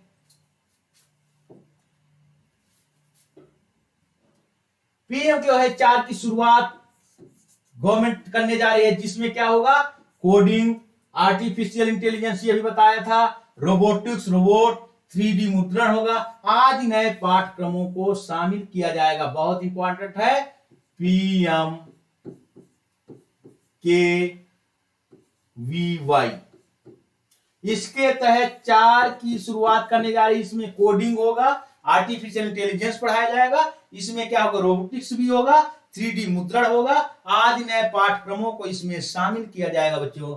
चौथा फिर आइए पर्यटक क्षेत्र को बढ़ावा देने के उपाय कुछ करने जा रही सरकार। घरेलू और विदेशी पर्यटकों के लिए पूर्ण पैकेज के अंतर्गत चुनौती परक रीत से चुने गए कम से कम 50 गंतव्यों को किया जाएगा, जहां पे सबसे ज्यादा पर्यटक आते हैं। ऐसे 50 गंतव्य जहां पे सबसे ज्यादा जिन शहरों में जिन स्थानों पे उनको चिन्हित करेगी सरकार, फिर वहां पे सरकार विकास करेगी। अभी इस बार कभी क्वेश्चन आ जाए कि सबसे ज्यादा बाहर से पर्यटक हमारे देश में कहां आए थे या किस देश से आए थे, तो अब इस समय बांग्लादेश को छोड़ करके यूएसए फर्स्ट स्थान पे हो गया, यूएसए फर्स्ट हो गया। पहले था बांग्लादेश, अब बांग्लादेश दूसरे पहुंच गया पर्यटक के मामले में। 50 कितने गंतव्यों को चिन्हित करेगी सरकार, 50 को, और फिर जब चिन्हित कर लेगी तो उनको विकसित किया जाएगा। और यूनिटी माल स्थापित करने के लिए राज्यों को प्रोत्साहन देना, तो यूनिटी माल में ओडीओपी, एक जिला एक उत्पाद, देखो यूपी सरकार एक जिला एक उत्पाद चला रही है। यूनिटी माल स्थापित करने के राज्यों को प्रोत्साहित करना, यूनिटी माल में ओडीपी, 1 डिस्ट्रिक्ट 1 प्रोडक्ट, एक जिला एक उत्पाद, जीआई और हस्तशिल्प उत्पादों के संवर्धन और विक्रय को बढ़ावा दिया जाएगा। प्रणाम पृथ्वी माता के, देखो प्रणाम देखिए, अभी देखिए क्या है, पृथ्वी माता के पुनरुद्धार, इसके प्रति जागरूकता फैलाना, इसके पोषण और सुधार के लिए प्रधानमंत्री कार्यक्रम चला रहे हैं। मिष्टी क्या है, तटीय वनवासों मूर्त आयों के मैग्रूव पहल है। और गोवर्धन क्या है, गैल्वेनाइजिंग ऑर्गेनिक बायोग्रेविसोचिक धन।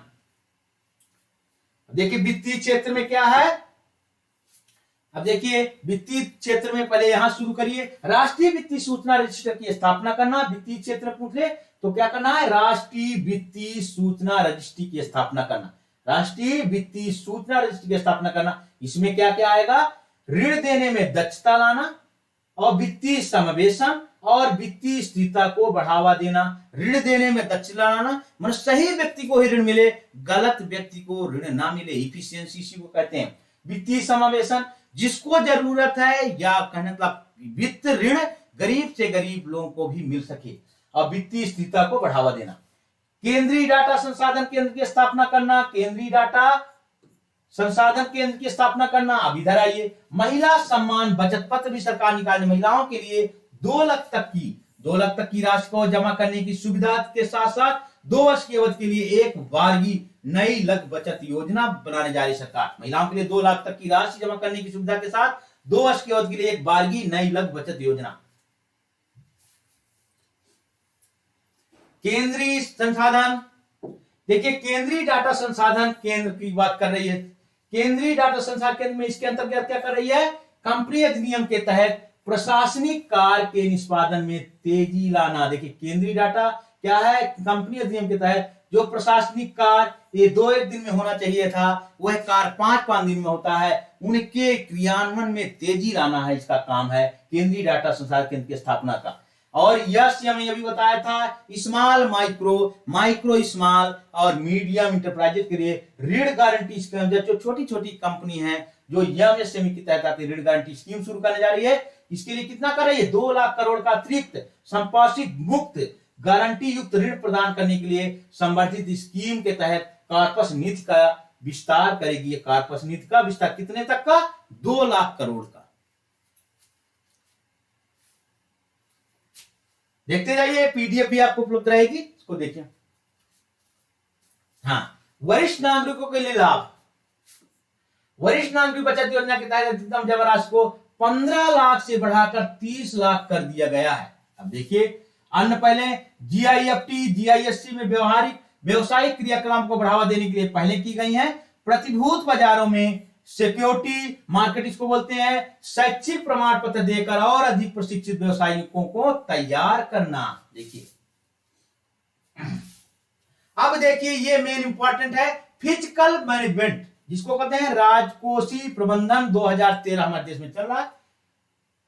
जैसे आप अपने घर की राजकोषीय नीति बनाते हैं, हम कितना खर्च करेंगे, कितना ऋण देंगे, कितना हम एजुकेशन में खर्च, कितने हेल्थ में खर्च करेंगे, कैसे पैसा आएगा, वही राजकोषीय नीति। यहां सरकार अपना राजकोष का प्रबंधन कैसे कैसे करेगी, उसी को राजकोषीय प्रबंधन कहते हैं। अब देखिए, राज्यों का भी पढ़े थे, राज्यों को 50 वर्ष का ब्याज मुक्त ऋण देना बात कही थी। पहला राज्यों जिसे 2023-24 के भीतर पूंजीगत व्यय पे खर्च किया जाना है, किस पे, कैपिटल इन्वेस्टमेंट या पूंजीगत व्यय। इससे क्या होता है, लोगों को रोजगार उपलब्ध होता है, हमारे देश में इंफ्रास्ट्रक्चर मजबूत होता है, इसके लिए इससे ये फायदा। राज्यों को ऋण का आंशिक भाग वास्तविक पूंजीगत व्यय बढ़ाने की शर्त पर दिया जाएगा और परिव्यय के हिस्से राज्यों द्वारा शुरू किए गए अनेक सुधारों से संबंध होंगे।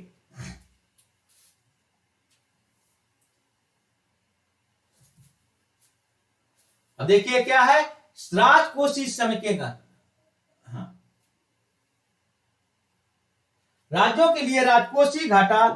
देखिए मेन पॉइंट सब डिक्लेयर कर रहे हैं कि राज्यों के लिए जो राजकोषीय घाटा है, राजकोषीय जीएसडीपी, ये जैसे जीडीपी पढ़े थे, जो जीडीपी पढ़ते ये होता है जीएसडीपी। देखिए यस का मतलब होता है स्टेट बस जीडीपी में। सकल घरेलू उत्पाद, तो राज्य सकल घरेलू उत्पाद मतलब हुआ जीएसडीपी, वैसे बोलते हैं यस जीडीपी बोलते हैं इसको। स्टेट सकल घरेलू उत्पाद, ग्रास डेवलपमेंट प्रोडक्ट इसको बोलते हैं, का 3.5% इतने प्रतिशत विद्युत क्षेत्र के सुधारों के लिए सहबद्ध किया गया है। कितना जीएसपी का, 3.5% किया गया है। राजकोषीय घाटा कितना, अब उसको पॉइंट नया देखिएगा, जीडीपी का कितना किया गया है, जीएसडीपी का 3.5% घाटा किया गया है, कितने से ज्यादा ना बढ़ने पाए। राज्यों के लिए राजकोषीय घाटा कितना निर्धारित किया गया है, आपको याद रखना चाहिए 3.5%। 60 में आवे राजकोषीय समग्रीकरण 2025-26, 23-24 का हम बजट पढ़े, पर 25-26 की बात कर रहा है, समझिए बात को। राजकोषीय घाटे को कितने तक लाना, 4.5% से नीचे रखना। अब यहां पे डेट याद रखिएगा, 2025-26 की बात कर रहा है, 4.5। भारतीय अर्थव्यवस्था को सुदृढ़, भारतीय अर्थव्यवस्था को सुदृढ़ बृहत अर्थव्यवस्था के मूलभूत तत्वों का सहारा क्या है। अब देखिए, अब ये बहुत इंपॉर्टेंट है, राजकोषीय समेक्षा के मार्ग पर संघ सरकार। अब देखिए पहले पॉइंट आप देखो, ये है राजकोषीय घाटा जिसको बोलते हैं हिंदी में फिस्कल डिफिशिएंट। राजकोषीय केवल 2 की तुलना करना है, 22-23 करते बस, और इससे ज्यादा नहीं। ये है प्राथमिक घाटा, प्राथमिक। ये क्या है, राजस्व घाटा, ये है। अब देखिए जो ये दिखा रहा है किसके लिए, फिजिकल घाटा के लिए, किसके लिए है, राजकोषीय घाटा के लिए। इसके किसके लिए है, ये देखिए, ये क्या है, राजस्व घाटा के लिए। ये किसके लिए लाइन, प्राथमिक घाटा के लिए। अब देखिए हमारा घाटा, देखिए ये इसको हटाता हूं थोड़ा। पहले हमारा घाटा देखिए 21, जब कोविड काल में बहुत ज्यादा बढ़ गया था। अब देखिए बच्चों कितना हो गया था, कहां पे 7.3 के ऊपर हो गया था। 22 में ये घट करके लगभग आ गया है 8 से भी नीचे, देखिए बहुत नीचे आ गया। ये देखिए वो हो गया था 9.2, 7.3, 5 कितना ज्यादा बढ़ गया था, हमारे घाटे बहुत ज्यादा हो गए थे। अब ये घट के आ गए हैं, देखिए 8 से नीचे आ गया राजकोषीय घाटा, ये लगभग 4 के आ गया, और ये आ गया प्राथमिक घाटा 4 से भी नीचे आ गया बच्चों। तो ये देखना है 23-24 के लिए, हमको देखना है कितना रहेगा 23 में और 24 में। 24 का देखिए कितना रहेगा 5.9, 2.9 और 2.3 रहेगा बच्चों। बजट में अगले साल का बताया जाता है, तो ये याद रखिएगा। और सब निकाल देता हूं, केवल आपको याद रखना है कि मैं बता दे रहा हूं रिपीट करके कि आपका राजकोषीय घाटा कितना रहेगा 5.9%। अब ये कह दे राजस्व घाटा कितना रहेगा 2.9%, और प्राथमिक घाटा कितना रहेगा। अब ये 3 पॉइंट आपको याद रखना होगा बस। चलिए अब जीएसटी का देखिए, जीएसटी का मासिक राजस्व लगभग 1.5 लाख करोड़ के आसपास बना रहा है। देखिए जीएसटी का, अप्रत्यक्ष कर इसी को बोलते हैं। जीएसटी का मासिक राजस्व लगभग 1.5 लाख, एवरेज बताया। पर अभी देखिए कब क्या हुआ, ये आप ग्राफ देखो एक बार, आपको ग्राफ देखना आना चाहिए। देखिए यहां पे है 0.8, ये 1.6 लाख पर मंथ की बात है कर रहा है। देखिए यहां मंथली बताया है, जनवरी फरवरी मार्च अप्रैल। सबसे ज्यादा देखिए ये है अप्रैल। अप्रैल में हमारा आया लगभग 1.8 लाख करोड़ आपको जीएसटी प्राप्त हुआ। आपको मतलब राष्ट्र का, केंद्र सरकार को, हमें नहीं प्राप्त हुआ, मतलब केंद्र सरकार को, मतलब आम पब्लिक का। तो सरकार को केंद्र कितना मिला 1.8 लाख करोड़, कब, अप्रैल में। वैसे देखिए यहां पे 1.2, ये सब का यदि एवरेज निकाल लिए हैं तो लगभग पर मंथ 1.5 लाख करोड़ प्राप्त हुआ पर मंथ। तो साल में कितना हो गया 18 लाख और 18 लाख करोड़ के लगभग प्राप्त हुआ जीएसटी। चलिए अब सबसे ज्यादा केवल आपको रटना है कब, अप्रैल में प्राप्त हुआ है। आपको पूछा जाए तो लगभग 1.6, तो यहां तक है, तो यहां पर हो जाएगा 1.8 लाख करोड़ लगभग प्राप्त हुआ। तो इसको याद रखिएगा, सबसे ज्यादा अप्रैल में प्राप्त हुआ। चलिए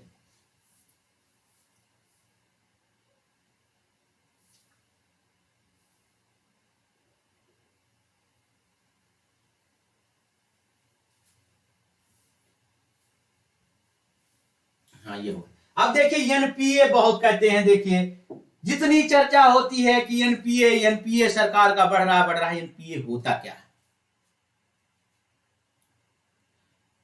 एनपीए ऐसा होता है जो बैंकों से ऋण लिया जाता है।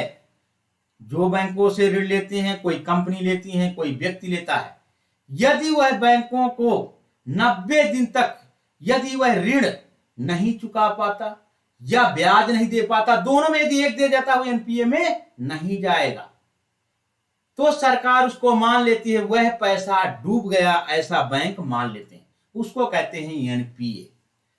यदि 90 दिन तक कंपनी कोई या व्यक्ति बैंक का ब्याज या कर्ज दोनों, यदि कोई कुछ नहीं दे पाती, यदि ब्याज भी दे दिया तो एनपीए में नहीं जाएगा, यदि दोनों दे दिया तो जाएगा ही नहीं। तो यदि 90 दिन तक, तो वो एनपीए में चला जाएगा।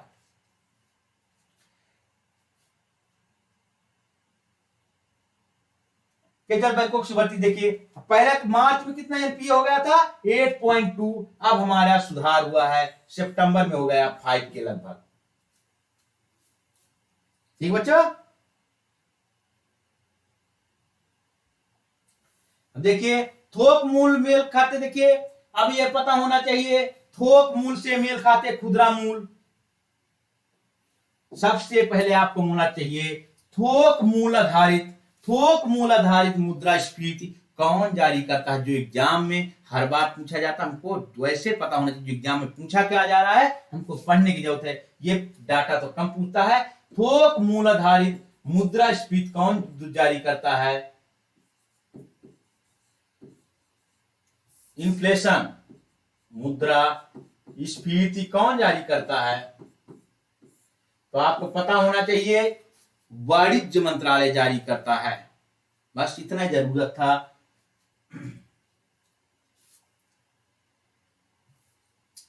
कर प्रस्ताव, ये इंपॉर्टेंट है। देखिए, कर प्रस्ताव में उच्चतर निर्यात कर के अप्रत्यक्ष करों के सरलीकरण से क्या क्या लाभ हुए। देखिए, अप्रत्यक्ष करों का जीएसटी एक में मिला दिया गया, सभी करों का प्रत्यक्ष कर जितने टाइप के थे उससे क्या क्या प्रॉफिट हुआ, हमको यह देखना है क्या क्या लाभ है। उच्चतर निर्यात शुरू हुआ, निर्यात में हमारा बहुत ज्यादा निर्यात का बढ़ावा मिल गया। उच्चतर निर्यात, उच्चतर घरेलू विनिर्माण मैन्युफैक्चरिंग शुरू हो गई। अर्थव्यवस्था में अधिक मूल्यवर्धन हुआ। हरित ऊर्जा में गतिशीलता आ गई। अब देखते जाइए क्या क्या है। 3 फिर एक बार बताऊंगा। उच्चतर निर्यात हुआ, उच्चतर घरेलू विनिर्माण शुरू हुआ, अर्थव्यवस्था में अधिक मूल्यवर्धन हो गया, हरित ऊर्जा गतिशीलता आ गई। लाभ, निम्नलिखित में सीमा शुल्क में परिवर्तन। अब देखिए, लिथियम आयन, अब ये पॉइंट को आपको अच्छे समझा रहे हैं।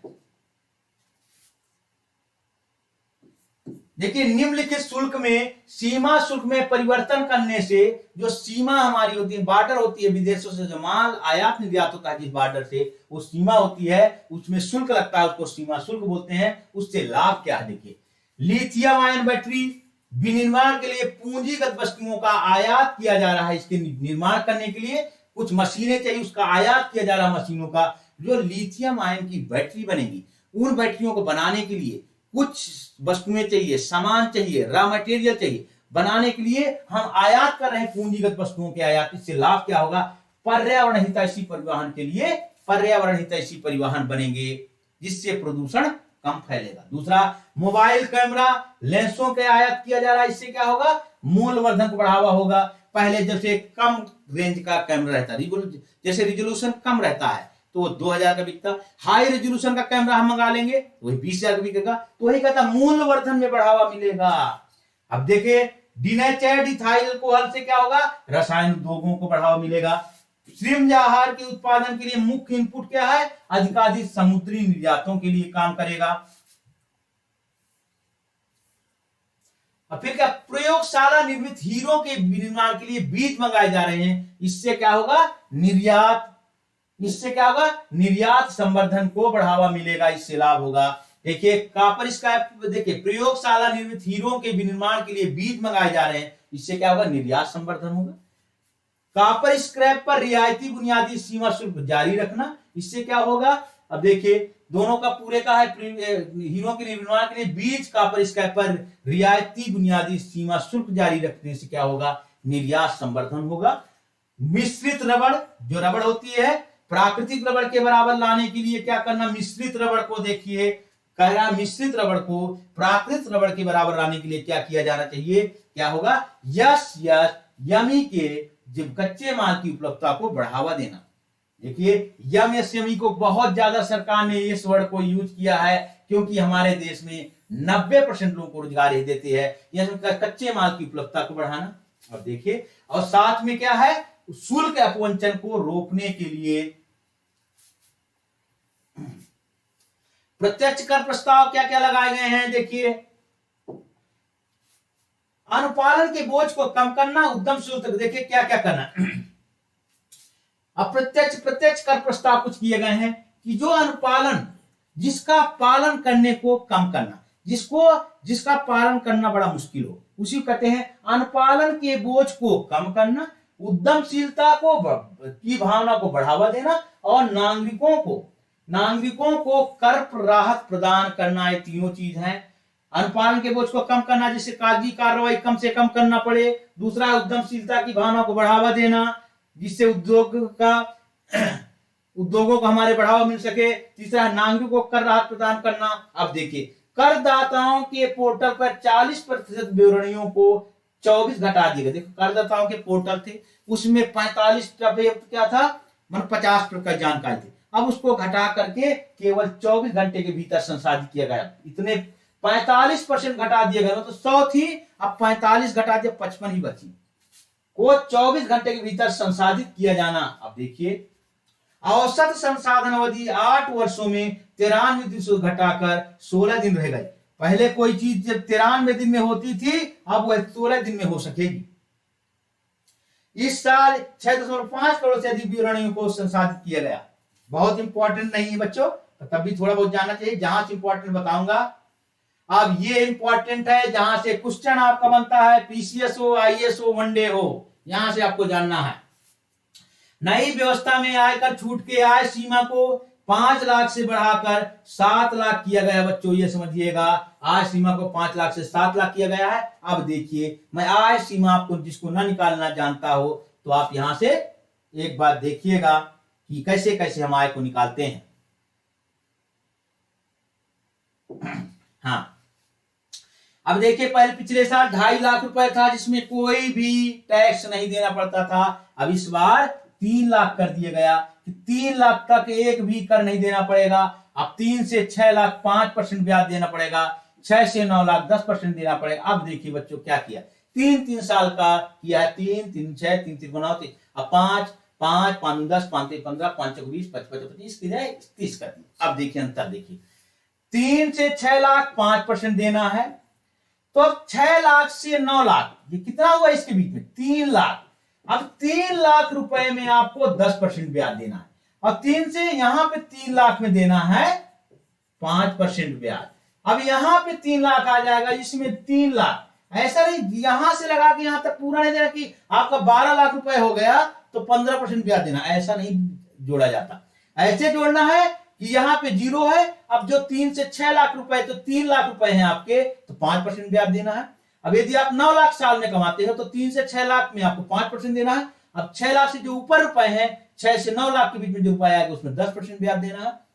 और फिर यह है आय ब्याज नहीं, इनकम टैक्स, और यह 9 से 12, फिर 3 लाख रुपए आ गए तो इसमें 15% ब्याज। इस प्रकार से जोड़ा जाता है बच्चों। तो मान लीजिए यहाँ पे 5% 3 लाख में तो कितना आ जाएगा, अब देखिए 3 लाख रुपए का 5% निकाल दीजिए, 15,000 रुपए, इसमें आ जाएगा 15,000 रुपए। इसमें 3 लाख आ जाएगा 10%, तो ये आ जाएगा 30,000 रुपए। अब ये देखिए यहाँ पे 15 है, ये आ जाएगा 45,000 रुपए। ये तीनों को जोड़े 15 30 45, तो ये 90,000 आपको देना पड़ेगा। अब ऐसे जोड़ देते कि हमारा 3 से 12 लाख तक है 15%, तो आपको देखते कि 12 लाख में देना था, 15% 12 का बहुत ज्यादा हो जाता। यहां पे 90,000 आया, वैसे निकालते तो 10 लाख का 1.5 लाख 15 दूनी 3, 1,80,000 देना होता शायद डायरेक्ट निकाल। डायरेक्ट नहीं बच्चों निकाला जाता। पहले क्या है, 0 से 3 0 है। अब 3 से 6 के 3 लाख है तो उसमें 5% देना है। फिर 6 से 9 लाख के भी 10% देंगे, 3 लाख है। फिर 9 से 12 3 लाख है तो उसे 15%, तीनों को जोड़ देंगे, वो आपको इनकम टैक्स देना पड़ेगा। चलिए बच्चों क्लियर हो गया। अब ये डाटा याद रखिएगा। चलो ये समझ में आ गया हो तो मिटा दे रहा हूं। ये बहुत इंपॉर्टेंट है, अच्छे को समझ में नहीं आता कि कैसे टैक्स देते हैं, कैसे हम इनकम टैक्स देते हैं सरकार को। तो 0 से 3 0, 3 से 6 5%, मतलब जो 3 से 6 3 लाख है उसमें 5%, फिर इसके 3 लाख 10%, फिर इसके बीच में 3 लाख है 15%, ऐसे। अब देखिए, अब याद रखिएगा ऐसे मोटा मोटा आइडिया कि 0 से 3 लाख में 1 रुपए नहीं, 3 से 6 लाख में 5%, 6 से 9 लाख में 10%, 9 से 12 लाख में 15%, 12 से 15 लाख में 20% देना। बस आपको डाटा याद हो गया। चलिए, ये इंपॉर्टेंट था इसलिए इसको डिटेल बताया, थोड़ा टाइम ले लिए। नई व्यवस्था के तहत 5 करोड़ से अधिक की आय पर उच्चतम अधिभार दर 37% से घटाकर 25% कर दी गई। बच्चों देखिए, नई व्यवस्था के तहत 5 करोड़ से अधिक की आय पर उच्चतम अधिभार 37% घटाकर कितना गए, 25%। अभी बच्चों टाइम मुझे इसलिए लगे तो मैं हर चीज समझाना है। अधिभार क्या होता है, सरप्लस अधिभार मतलब कि ब्याज के ऊपर ब्याज या टैक्स के ऊपर टैक्स, टैक्स के ऊपर टैक्स। एक चीज और याद रखिएगा, टैक्स के ऊपर टैक्स की बात करा। दूसरा है, यह किसी निश्चित उद्देश्य के नहीं लिया। इसमें जो टैक्स का के ऊपर टैक्स, जो अधिभार का पैसा आएगा, हम सरकार जहां चाहेगी वहां खर्च कर सकती है। पर अब सरप्लस हो गया और सरचार्ज है, ये सरचार्ज है। सरचार्ज सरप्लस या सरचार्ज दोनों कर सकते थे, सरचार्ज। अब देखिए, टैक्स ऊपर टैक्स, ये सरकार, ये इसमें जो सरचार्ज टैक्स ऊपर टैक्स का जो अलग से पैसा आएगा, सरकार जहां चाहेगी खर्च कर देगी। मतलब आपको, मतलब कि 10 लाख में मान लीजिए 1 लाख आपको टैक्स में देना पड़ा, सरकार ने उसमें 20% चार्ज और लगा दी, सरचार्ज लगा दी, तो 1 लाख में 20% आपको और देना है। समझिए बच्चों, तो 20,000 1 लाख में, ना कि 10 लाख में। समझ में आ गया होगा। चलिए, वेतनभोगी और पेंशनभोगी श्रेणी करदाताओं के लिए मानक कटौती के लाभ का नई व्यवस्था भी की गई है। गैर सरकारी वेतनभोगी जो कर्मचारियों के लिए सेवानिवृत्ति पर छुट्टी नगद कर पर कर की छूट की सीमा को बढ़ाकर 25 लाख कर दिया गया। बच्चों समझिएगा, सबसे ज्यादा इंपॉर्टेंट ये था, 5 करोड़ से अधिक आय पर उच्चतम अधिभार 37 से घटाकर 25% का, कितने में? 5 लाख रुपए में। चलिए, फिर क्या है, उद्योगों के लिए लाभों का सरलीकरण कैसे कैसे किया जा रहा है। देखिए, प्रकल्पित कराधान के लाभ प्राप्त करने के लिए सूक्ष्म उद्योग एवं व्यवसायिक के लिए सीमा बढ़ाना 50%। देखिए, प्रकल्पित कराधान के लिए लाभ प्राप्त करने के लिए सूक्ष्म उद्योगों और व्यवसायियों के लिए सीमा बढ़ाना 50% प्राप्तियों नगद रहित होंगी। एमएसएमई को किए गए भुगतान पर कटौती की अनुमति वास्तविक रूप से किए गए भुगतान पर ही दी जाएंगी। अब देखिए इधर से, ये इंपॉर्टेंट है, 31 मार्च तक, जहां इंपॉर्टेंट है वहां मैं बहुत जोर देता हूं और टाइम लेके करता हूं। 31 मार्च 2024 तक विनिर्माण शुरू करने वाली नई सहकारी समितियों को, देखिए कब तक डेट याद रखिए, 31 मार्च 2024 तक विनिर्माण, जो मैन्युफैक्चरिंग की है, बिस्कुट बनता है, छोटे छोटे ताले बनते हैं, ये मैन्युफैक्चरिंग निर्माण इसी को बोलते हैं। सहकारी समितियों को 15% कारपोरेट टैक्स होता है, कर लाभ देना, कारपोरेट टैक्स से लाभ देना। कब तक? 31 मार्च 2024 तक जो विनिर्माण शुरू कर देंगी, माने 31 मार्च अगले साल तक, 2024 तक जो कंपनियां मैन्युफैक्चरिंग शुरू कर देंगी उनको 15% सरकार कर टैक्स छूट देगी। अब देखिए, पीएसीएस और पीएसआई द्वारा नगद में जमा ऋण के लिए प्रति सदस्य 2 लाख की उच्चतर सीमा सरकार कर दी है। और देखिए पीएसीएस, देखिए ये है पीएसीएस और पीसीए आरडीबी द्वारा नगद में जमा और ऋण के लिए प्रति सदस्य 2 लाख तक की उच्चतर सीमा की है। सहकारी समितियां के लिए नगद निकासी पर टीडीएस के लिए 3 करोड़ की उच्चतर सीमा सरकार ने निर्धारित कर दी है बच्चों। चलिए अगला, अभी स्टार्टअप, अब देखिए स्टैंड अप और स्टार्टअप दोनों 2016 में शुरू कर गए बच्चों, ये याद रखिएगा, डेट थोड़ा मोटा मोटा याद रखें। स्टार्टअप पूछ ले तो 2016 याद रखिएगा, डेट एग्जैक्ट ना हो तो 2016 भी काम है। स्टार्टअप के लिए आयकर लाभ हेतु निगमन की तारीख का 1 वर्ष तक विस्तार किया जाएगा। स्टार्टअप की शेयर धारिता को निगमन के 7 वर्ष से, देखिए 7 लिखा है, 7 से 10 वर्ष में परिवर्तित करने पर हुई हानि को अवैध करने का लाभ दिया जाएगा। केंद्र अथवा राज्य के समिति द्वारा स्थापित प्राधिकरणों, बोर्डों एवं आयोगों की आय को कुछ क्षेत्रों में आयकर से छूट दी जाएगी।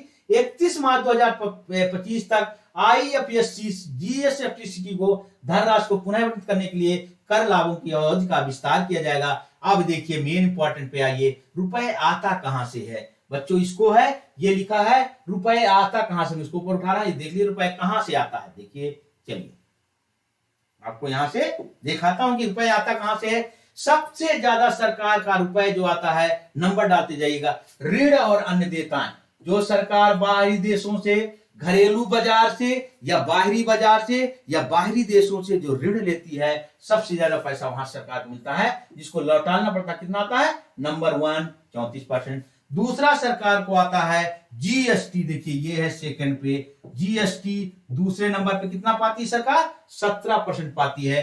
तीसरे में आता है निगम कर, तीसरे में देखिए, और चौथे में आता है आयकर। निगम कर, जैसे कोई व्यक्ति, अंबानी कोई कंपनी चला रहा है, कंपनी अंबानी चला रहे हैं, अंबानी को 1 लाख करोड़ का प्रॉफिट हुआ, जिसमें 80 लाख करोड़ अंबानी, 80 करोड़ चाहे 80 लाख करोड़ जो भी मान लीजिए, 8 लाख करोड़ मानिए, 8 लाख करोड़ अंबानी की कंपनी को फायदा हुआ और 2 लाख करोड़ अंबानी को फायदा हुआ।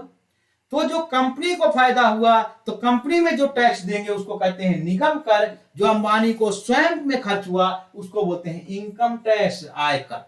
तो बच्चों पहला किससे मिला? आयकर, ऋण और अन्य देयताओं से सरकार को पैसा मिला 34%। दूसरा नंबर पे जीएसटी मिला 17%। तीसरा है निगम कर, लगभग दिखा रहा है पर निगम कर ज्यादा है तो निगम कर से तीसरे नंबर पे है। चौथा है आयकर और पांचवा है केंद्रीय उत्पाद शुल्क से मिला है। बच्चों इनको याद रखिएगा number wise, first, second, third और फोर्थ। चलिए, और रुपए जाता कहां से है? तो अब देखिए, अभी आप पढ़े हो सरकार जो ऋण लेती है और अन्य देयताएं लेती है 34% आता था तो उसको सरकार को लौटाना भी पड़ता है, तो सबसे पहले रुपए वहां जाएगा भी। तो सबसे जाता है ब्याज भुगतान, उसका सरकार जो ब्याज भुगतान तो नंबर 1 पे है ये। दूसरे नंबर पे है करों और शुल्कों में राज्यों का हिस्सा है। सरकार, केंद्र सरकार जो पैसा इकट्ठा करती है फिर कुछ उनको 42% सरकार दे रही है, अब एक कर दी है पिछले साल से 41% कर दी है। उसको क्या हो गया, वो उसमें 41% जो टोटल उगाही करती है केंद्र सरकार, उसमें राज्यों का हिस्सा है। राज्यों के हिस्से में कितना खर्च करती है सरकार? 18% खर्च करती है, राज्यों को पैसा देती है जो। और देखिए दूसरे में याद रखिएगा डेट। देखिए चौथे में है केंद्र सरकार की योजनाएं। देखिए अब देखिए कुछ योजनाएं हैं जो केंद्र सरकार चलाती है। केंद्र सरकार केंद्र सरकार योजना चल, जैसे एलपीजी योजना चलाई है। देखिए जो केंद्रीय क्षेत्र की योजनाओं में 17% खर्च करती है। और केंद्रीय प्रायोजित, अब देखिए केंद्र प्रायोजित योजनाएं तो हैं पर उसमें राज्यों का भी हिस्सा रहता है। जैसे पीडीएस है, पीडीएस सरकार बांटती है। यदि 60% केंद्र सरकार देगी तो 40% राज्यों को भी देना पड़ता है। वो हो गई केंद्रीय प्रायोजित योजनाएं, तो 9% खर्च करती है। और जो केंद्रीय क्षेत्र की पूरा केंद्र देती है उसमें 17% खर्च करती है। और देखिए करों और शुल्कों में राज्यों का हिस्सा आप देख ही चुके थे, दूसरे नंबर पे है। और सब्सिडी सरकार देती है, जैसे यूरिया में देती है, फूड जो सरकार खाना दे रही है, गरीब कल्याण योजना है देखिए, तो वहां पे देती है। तो इस टाइप की सब्सिडी खाने की वस्तुओं में, पेट्रोलियम में, चीनी में कई तरह की सब्सिडी देती है। उसमें सरकार 7% खर्च करती है सब्सिडी में। रक्षा क्षेत्र में 8% खर्च करती है। देखिए, और वित्त आयोग सिफारिश करता है कि पंचायतों को कुछ रुपए दिया जाए, राज्यों को और कुछ पैसा दिया जाए। जो सरकार वित्त आयोग सिफारिश करता है उसमें सरकार 9% खर्च करती है। तो क्लियर हो गया होगा। चलिए, विशिष्ट मंत्रालय के लिए आवंटन। सबसे ज्यादा मंत्रालय में किसमें खर्च होता है? लाख करोड़ है वो, तो ऊपर देखिएगा।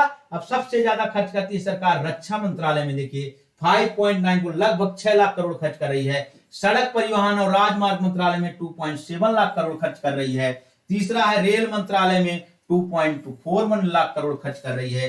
देखिए याद रखिएगा, नंबर ना डाटा याद रहे तो नंबर जरूर रहे कि सबसे ज्यादा रक्षा मंत्रालय, दूसरा सड़क, तीसरा रेल, और चौथा है उपभोक्ता मामले, खाद्य एवं सार्वजनिक वितरण मंत्रालय, जहां पे सरकार पीडीएस बांट रही है। गरीब कल्याण एक योजना शुरू की थी जब कोविड था, 2020 में शुरू की थी, अप्रैल 2020 में। इस टाइप से सरकार गरीबों के कल्याण के लिए कुछ कार्य करती है। वही उपभोक्ता मूलक सार्वजनिक वितरण मंत्रालय चौथे नंबर पर खर्चा है 2 लाख के लगभग। और चौथे में है गृह मंत्रालय, पांचवें में है 1.96 लाख कर रहा है। रसायन उर्वरक मंत्रालय 1.7। अब ग्रामीण विकास मंत्रालय काफी पिछड़ गया है, इसमें आता है 7वें नंबर पे आया 1.6 लाख करोड़। कृषि और किसान कल्याण मंत्रालय 1.25 लाख करोड़ ही खर्च कर रहा है। चलिए, जो मुख्य योजनाएं हैं उसमें आप देखिए कितना लाख सरकार खर्च करे, योजनाओं देख लीजिए, सबका डाटा आपको याद रहना चाहिए। मुख्य योजनाएं के लिए आवंटन करोड़ में। जल जीवन मिशन योजना मैं कहा था कि 15 अगस्त 2019 में शुरू की गई थी। प्रधानमंत्री मोदी जी ने लाल किले से 15 अगस्त को अनाउंसमेंट किया था, जल जीवन मिशन योजना की शुरुआत की थी। बच्चों समझिएगा। अब फार्मास्यूटिकल उद्योग का विकास कैसे कैसे होगा 2022-23 में और ये 23-24 में, ये है बजट आवंटन। 100 लाख करोड़ था तो 1250 का खर्च कर रही सरकार। देखिए अब किस में है? लाख करोड़ में। देखिए यहाँ पे दिया हुआ है, ये करोड़ में है बच्चों, देखिएगा। पहले 100 करोड़ बजट आवंटन की थी 2022-23 में, तो 23-24 के लिए 1250 करोड़ का आवंटन किए। देखिए डाटा। अब देखिए जल जीवन मिशन के लिए ये इंपॉर्टेंट है, इसमें 60 लाख करोड़ खर्च कर रही थी, तो इस बार 70 लाख करोड़ खर्च करेगी। तो हमारा 23-24 ये का मतलब बजट अनुमान है बच्चों तो 60 लाख से 70 लाख करोड़ चली गई। देखिए इतना डाटा आपको याद रहना चाहिए, एक बार देखोगे अब याद रह जाएगा। एकलव्य मॉडल स्कूल जो बताया था, जो आदिवासी क्षेत्रों में खोले जा रहे हैं, आदिवासी बच्चों के लिए खोले गए हैं, आवासीय स्कूल हैं।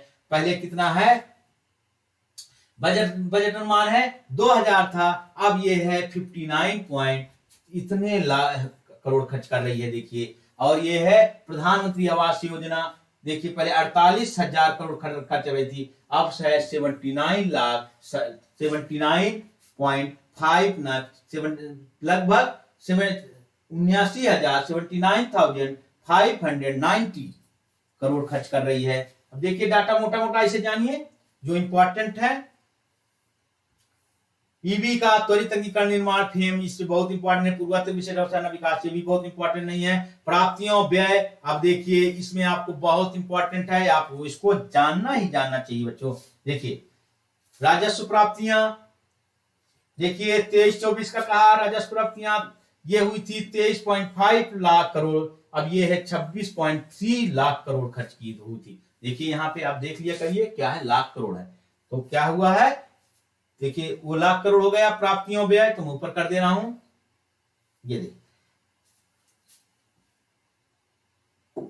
ये देखिए फाइनेंशियल ईयर 23 की बात कर रहा है, कितना की थी 23 लाख, अब ये है 28.5 लाख करोड़ से खर्च कर रही है। देखिए और ये है यहाँ पे केवल हम दो को याद रखना है, और थोड़ा सा नीचे कर रहा हूं, ये थोड़ा सा मिट जा रहा है, हाँ अब दिखाई दे रहा है।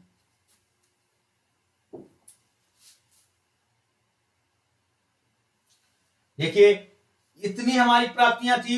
देखिए प्राप्तियां, राजस्व प्राप्ति 2023 में 23.5 लाख करोड़ की प्राप्ति, और 2024 में बजट अनुमान है 26.3 लाख करोड़ का हमारा राजस्व प्राप्त होगा। अब यहाँ पे व्यय का है कि देखिए 18.4 था, तो लगभग 18.7 ही है। प्राप्तियां और व्यय का अनुमान बता रहा है।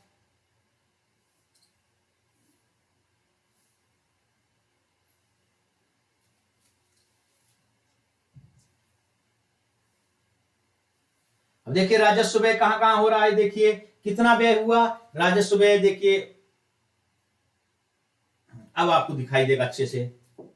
देखिए राजस्व व्यय दिख रहा है बच्चों, देखिए राजस्व व्यय क्या हुआ, फाइनेंशियल ईयर दिया है 2023 में राजस्व व्यय 34.6 लाख करोड़ की बात कर रहा है। राजस्व में व्यय कर रहे थे, मतलब बहुत चीजों में व्यय कर रहे थे, जो सरकार के जैसे उनको पेंशन देना है, वेतन देना है, पहले से योजना जो उनको पूरा करना है, इनमें सब राजस्व व्यय खर्च हो रहा था। फाइनेंशियल 2023 के लिए 35 लाख करोड़ का आवंटन किया गया है। प्रभावी पूंजीगत व्यय, पूंजीगत व्यय देखिए पूंजीगत व्यय को ज्यादा खर्च करना चाहिए, पर सरकार पूंजीगत बचत नहीं कर पाती, तो पूंजीगत व्यय में कम खर्च कर पा रही है। 10.5 लाख खर्च की थी 2023 में, 2024 में खर्च कर रही है 13.7 लाख करोड़, थोड़ा बहुत बढ़ाई है।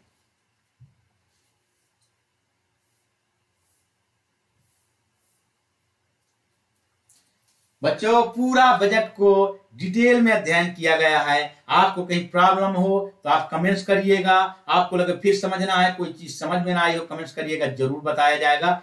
दोस्तों यदि पूरा बजट आपको क्लियर हुआ तो प्लीज, यदि मेरा लेक्चर पसंद आया हो तो प्लीज लाइक, सब्सक्राइब और शेयर जरूर करिएगा। Thank you.